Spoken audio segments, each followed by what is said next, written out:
Oi, oi, Jojo, bom, sou figurante, bem-vindos a mais um vídeo. E hoje, meus amigos, eu não poderia estar mais feliz para anunciar isso, meus amigos. Foi anunciado a parte 7 de Jojo, o anime da parte 7 vai sair finalmente, nós temos notícias e a confirmação veio. Já tinham rumores aí, já diziam na boca miúda, faz um tempo que seria anunciado, justamente nesse evento que é o Jojo Day, e foi, meus amigos, dito e feito, está anunciado para lançar em breve. Quando é esse em breve? Vocês me perguntam, não sei, ninguém ainda sabe até a altura que eu tô gravando esse vídeo, mas podemos imaginar que talvez no máximo até 2026 a gente vai ter mais notícias e talvez possa sair até lá. Eu duvido que passe 2026, eu acho que para eles anunciarem agora deve ter um tempo aí de produção e tudo mais, mas não deve ser tão longe assim, sabe? O sonho não tá tão longe, mas a parte mais difícil já foi, isso eu posso dizer pra vocês.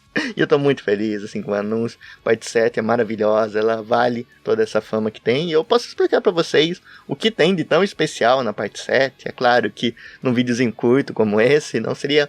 Não teria tempo pra mim falar todos os pontos positivos da parte 7, eu não vou dar spoiler nenhum também. Então eu vou dar uma síntese, assim, uma simples síntese do que faz ela ser tão especial, de como ela é vista por aí, por que esse hype todo, digamos assim, por essa notícia, porque teve uma repercussão gigantesca. Olha, fazia tempo que Jojo não tinha tanta visibilidade, assim, você vê o número de engajamento nas redes sociais e é um absurdo, assim, o Jojo tá estourando com isso. E não é pra menos. Eu explico pra vocês, né, como eu disse, a parte 7, pra vocês entenderem a visão que as pessoas têm dela, ela não é só bem conceituada por ser Jojo, assim, não é uma parte de Jojo que as pessoas gostam, que a bolha de Jojo elege uma melhor, não. É a parte dos caras lá, dos mangás mesmo, as pessoas que leem mangás, que ranqueiam mangás e tudo mais, toda aquela coisa que vocês estão cansados de ouvir por aí, mas a galerinha do My Anime List, de todas essas comunidades aí que não estão em bolhas assim de um anime específico, mas tentam expandir mais, ver mais coisas, então dentro dessa coisa assim maior do que Jojo, assim, que sai de Jojo, ele é muito bem visto. Ele é... Até então ele é o segundo mangá mais bem colocado no My Anime List, por exemplo. Então é só pra vocês verem como é a força desse mangá, como é a força dessa obra fora da bolha de Jojo. Porque é muito fácil, digamos assim, seria muito fácil ele só conquistar seu espaço em Jojo. Só falar, é a melhor parte de Jojo, aqui em Jojo ele se destaca. Mas não, ele se destaca fora da própria bolha. Então, por isso que o mérito dele é um absurdo. E por isso que ele é tão hypado, assim. Então ele é muito bem conceituado por todo mundo, assim. Por muita gente que lê o Jojo e tudo mais, que tem suas preferências, mas que não necessariamente está nessa bolha. Então ela é uma parte, assim, muito apreciada por todo mundo, digamos assim, por muita gente. E ela é conceituada porque ela é boa. Isso eu posso dizer pra vocês também. É a melhor história, é o melhor enredo, os melhores personagens, os melhores vilões, assim. Ela junta tudo isso e forma a obra em si, porque é muito boa mesmo. Vale cada centavo do hype. E é uma história muito interessante, né? Um novo começo pra Jojo. É uma fase que o Araki ele muda a chavinha ali. E ele atinge o auge, isso que é incrível. Ele atingiu o auge na primeira vez que ele mudou, ele já acertou em cheio. Tipo, é um risco muito grande você sair de um universo e começar um outro universo, assim. E cara, o Araki conseguiu com maestria, tipo, é inacreditável o quanto ele acertou já na primeira vez que ele tenta algo diferente, porque até então o Jojo seguia uma linha, né, tinha umas coisas estabelecidas e tudo mais, e aqui ele resolve brincar e criar um novo universo. Claro, as bases ainda tem muita coisa que é a mesma, tem muita coisa que ele melhorou, tem muita coisa que ele adaptou, muita coisa que ele mudou, mas... assim, não foi do zero também, não dá pra dizer que ele criou novos conceitos que não existiam antes, não. Ele aproveitou muita coisa, só que ele refinou. Isso que tá a magia, ele deu uma refinada absurda e criou uma história que é boa até pra quem não gosta de Jojo, sabe? Sabe? É uma obra pra você mostrar pra aquele amigo seu que não suporta Jojo, fala, não, vê isso aqui que você vai gostar. Eu tenho certeza que o cara vai ter um tempo bom assistindo, assim, é sensacional a parte 7. E tivemos um anúncio, né? Tivemos um anúncio lá, e além disso uma imagenzinha, né, um posterzinho assim, mostrando os visuais ali dos protagonistas, né, e assim como um teaser bem bacana, achei bem legal, mostrando um pouco da história ali, desde o do comecinho, de todas as partes que foram sendo animadas, até chegar na parte 7, então a gente não tem muita coisa pra falar, sabe, pra tirar da caixinha aqui, eu começar a falar, não, vai ser boa, a produção vai ser muito boa por causa disso, ou então a produção vai ser horrível por causa daquilo, não, a gente não tem essas informações, a gente só tem pequenas coisas, e essas pequenas coisas estão muito boas, assim, a gente tem os visual dos protagonistas, a gente tem o pôster, a gente tem o trailerzinho lá, um teaser, não dá nem pra chamar de trailer, mas um teaserzinho muito bem feito, como é de costume, né, as partes de Jojo geralmente tem um teaserzinho assim, antes de ter qualquer anúncio, né, e tem também outra coisa que é clássica, são os PNGs dos personagens, então tem ali o PNG dos protagonistas, e é isso, assim, eu tô muito animado, tenho muitas coisas boas a dizer pra vocês, eu tenho uma esperança muito boa de que dessa vez a coisa vai ser sensacional, a coisa vai ser incrível, porque a parte 7 tem tudo, assim, a obra tem tudo que precisa pra ela deslanchar como anime, pra capricharem mesmo, pra colocarem todo o esforço possível e impossível pra fazerem um trabalho muito bem feito, que será lembrado de gerações e se tornará um outro clássico moderno. Então eu tô na expectativa pra ver coisas boas.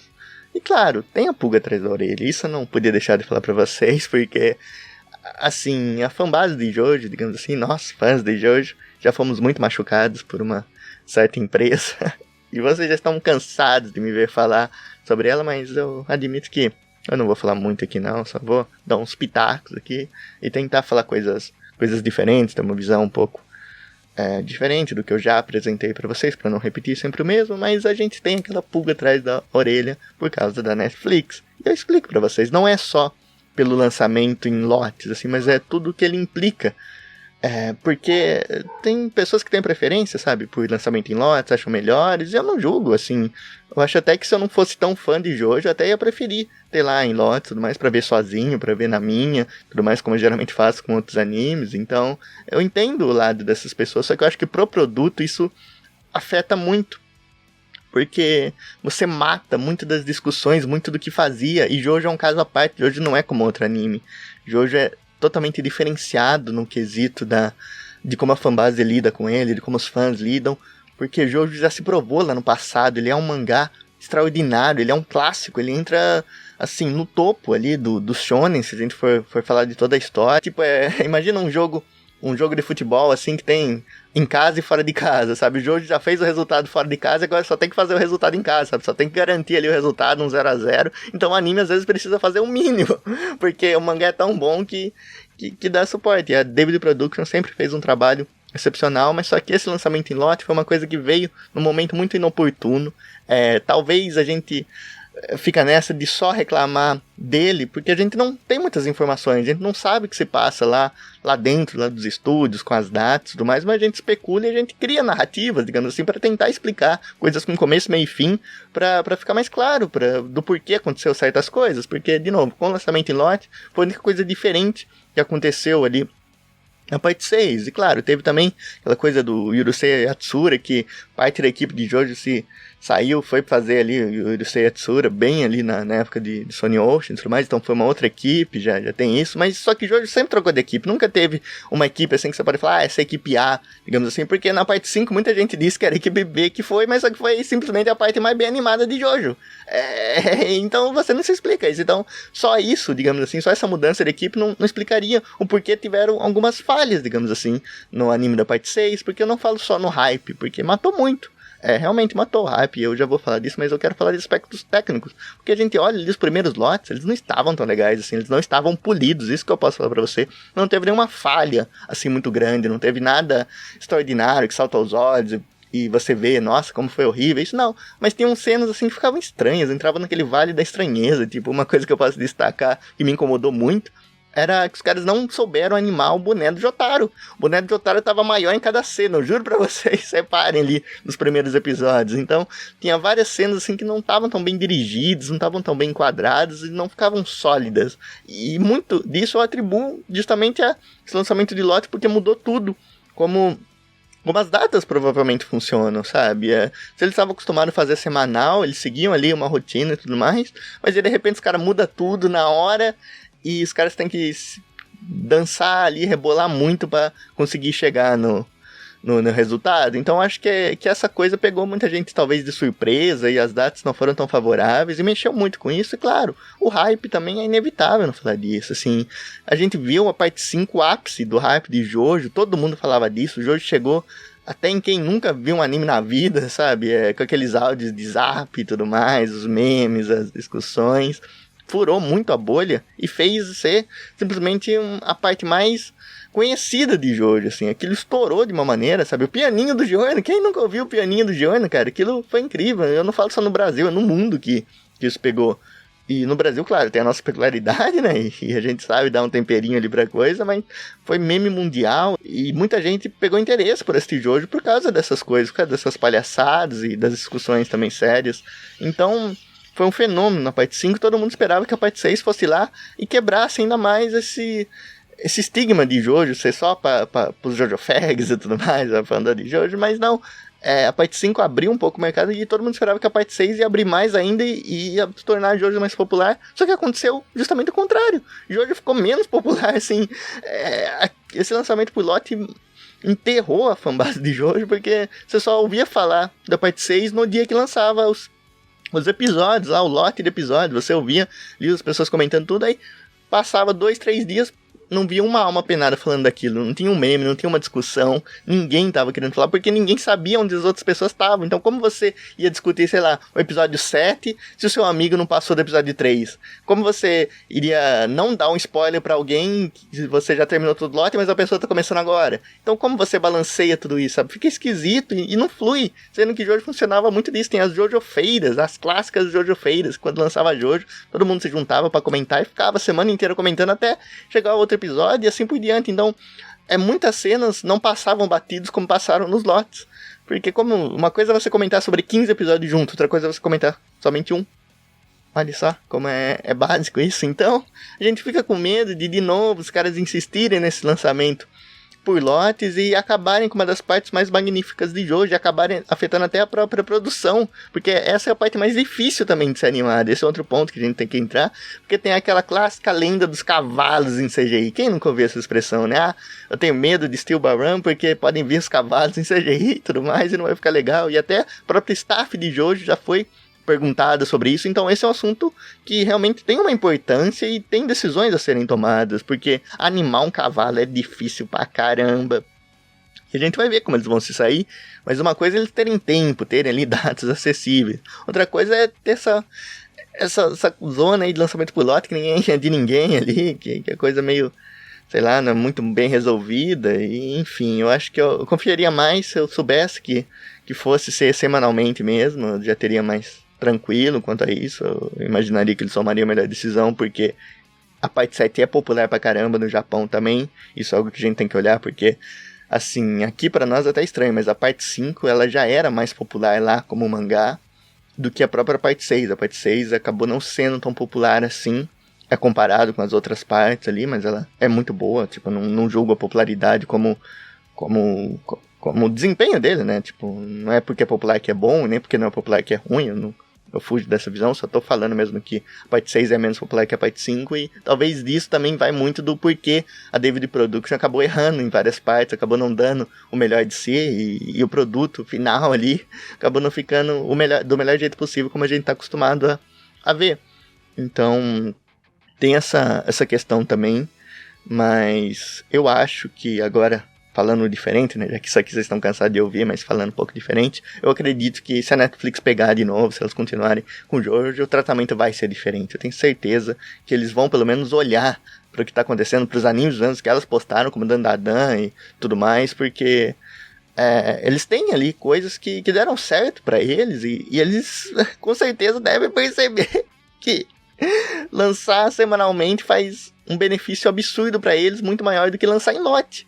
Assim, lançar em lote parece que você tá se desfazendo ali do anime. Falar, vai, assiste tudo isso aí, não me enche o saco e nos vemos daqui a 3 meses, assim. E é isso que que acontecia. Então eu espero que eles realmente enxerguem isso e façam da melhor forma possível. Porque se eles fazerem, eu não vou ter uma crítica sequer à Netflix, porque eu não tenho essa coisa de reclamar do streaming. Pra mim, streaming só tem que fazer um bom trabalho de postar o vídeo na hora certa. Eu não morro de amores por nenhum, não tenho ódio de ninguém. Assim, eu acho que os streaming que tem aí pra anime, a gente tem que escolher entre o Satanás e o capeta, então tô nem aí. Mas eu só espero que eles façam o mínimo. É só isso que eu espero. Eu não quero mais nada. Não espero mais nada de divulgação, interação com os fãs, satisfação. Não. Eu só quero um trabalho bem feito e só isso. Só isso já é o suficiente. Então eu espero que eles realmente enxerguem ali várias coisas que deram certo e mantenham o que tá dando certo. E não mantenham o que tá dando errado. Eu tenho certeza que eles vão olhar com carinho. Essa certeza eu não tenho tanta não. Mas eu espero que eles olhem com carinho e não cometam esse mesmo erro. E só dar mais um pitaco aqui rapidinho, porque eu acabei vendo em certas discussões aí que os caras estavam tendo, né, que eu vi muita gente com medo da Netflix, comentando esse medo, e muitas pessoas pareciam não entender e até desdenhar desse medo de certas pessoas, falando, a Netflix fez um baita trabalho, ela popularizou ainda mais Jojo por aqui por causa das dublagens. Eu falo, uma coisa não tem nada a ver com a outra. Foi um acerto da Netflix, um acerto absurdo eles fazerem uma dublagem. E Jojo precisava, Jojo era um daqueles animes que realmente necessitava de uma dublagem. E eu digo, deixou mais acessível. A dublagem foi muito boa, dentro das limitações que eles tinham com nomes e tudo mais, aquelas coisas que a gente sabe que é difícil mesmo, mas dentro de tudo aquilo eles fizeram um excelente trabalho, foi muito bem dirigido, foi dirigido por alguém que é competente, alguém que é fã de Jojo, alguém que sabe o que está fazendo, então tem que dar os créditos aí pro diretor, que foi sensacional. Eu acompanhei os updates ali da produção e tudo mais, então sempre tratando com muito carinho, então a dublagem é especial, é sim muito boa, porém não dá pra falar que ela popularizou, não, ela cumpriu o seu trabalho e ela deixou mais fácil, ela deixou acessível para as pessoas assistirem Jojo, só que não dá pra falar que só isso foi capaz de popularizar, porque a parte 5 sim popularizou, a parte 5 chegou nos tiozão de Zap, sabe, chegou no Zap ali dos tios, dos pais, de muita gente que nem sequer sabe que é anime, mas tava lá dando risada, do Mista falando merda, sabe, do Fugo enfiando garfo no Naranja, essas coisas assim, os caras estavam dando risada disso, então isso sim é popularizar. Agora a parte 6, não dá pra falar que a Netflix fez um grande trabalho que popularizou, não, Jojo já era popular no Brasil e ficou menos popular na parte 6, porque ninguém fazia nada, tipo, eu vi mais meme, digamos assim, do PNG da Joline antes de Stone Ocean lançar, do que depois que lançou. E isso pra mim é muito triste, porque eu quero ver Jojo nos holofotes, sabe, eu quero que Jojo chegue pra cada vez mais pessoas, porque é bom, Jojo é bom, e eu quero ver Jojo se tornar popular ainda mais, quebrar mais barreiras, ter mais adeptos, pra ter com mais pessoas pra conversar. E eu quero ver isso, e a gente foi meio que barrado nisso na parte 6. Foi um absurdo, e olha só quanto tempo a gente não via se falar tanto de Jojo, assim, foi por causa do anúncio, mas Jojo nunca foi um anime que morreu, nunca foi um anime que as pessoas deixaram de falar mesmo quando acabava uma parte. É surreal como foi... Foi horrível o que fizeram ali na parte 6, assim, um dos finais mais impactantes dos mangás, dos animes, assim, tá no topo. Porque o final é impactante pra caramba e ninguém falou nada sobre ele, porque foi muito cansativo assistir tudo aquilo de episódio, assim, e foi muito solitário assistir, então não tinha muito com quem você falar, não tinha muito com quem você compartilhar tudo isso, e virou uma experiência totalmente solitária, ao invés de junto com os outros. Então eu espero que a Netflix tenha aprendido com os erros dessas coisas e que eles trabalhem pra fazer o melhor possível e trazer pra gente um conteúdo legal, porque é isso que a gente espera, a gente quer ver sempre o melhor. Então, apesar de tudo isso, sabe, apesar da pulga atrás da orelha, eu ainda confio nas pessoas que estão lá, que eles vão tomar as melhores decisões. A David Production, confio bastante para as aberturas, encerramentos, STs, eles são sensacionais nisso, e a animação, eu espero que eles façam com muito carinho, como eles sempre fizeram, mas deixaram um pouquinho na parte 6 a desejar em certos momentos, e eu tô feliz, assim, é um anúncio de um anime que com certeza vai ser muito bom. Eu tô muito animado. O mangá, gosto bastante. E agora é a hora, meus amigos, comemorem. É um sonho de muita gente assistir o anime da parte 7. Finalmente ele vai se tornar realidade. Então deixem aí nos comentários o que vocês acham da parte 7, se vocês estão empolgados ou não. E nos vemos no próximo vídeo, meus amigos. Tchau!